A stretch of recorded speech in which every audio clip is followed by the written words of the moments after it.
रांगोळी काढली आणि इतका जोराचा पाऊस आला की सगळी रांगोळी जी आहे ती पाण्याने धुवून गेली. अक्षरशः एकही रांगोळीचा राहिला नव्हता, कारण एवढा मोठा पाऊस आला. कारण हवामानाचं काही कळतच नाही आहे एवढ्यामध्ये. तर चला मग पूजा वगैरे मांडली, नैवेद्य केले, फटाकडे फोडायला घेतले. पण पहिल्यासारखं राहिलं नाही आहे काही फटाकड्यांचं. जेव्हा मामाच्या गावाला जी जायची घाई असायची आणि ते फटाकडे, ती दिवाळी, ते सगळं अभ्यंग्य स्नान वगैरे करायचो.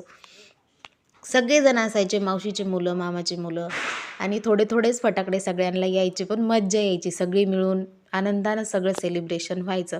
पण आता तसं काही राहिलेलं नाही आहे. आता एकटीसाठी इतके मोठे ढिगभर फटाकडे असतात, पण काही मज्जा येत नाही ती फोडायला. तरीही थोडंफार एन्जॉय केलं नवऱ्याबरोबर.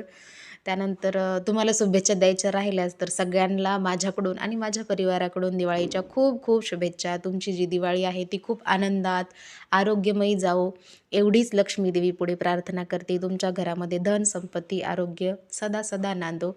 त्यानंतर असंच पुरणपोळीचं मस्तपैकी जेवण केलं आणि अशी संपवली माझी दिवाळी. थँक्यू.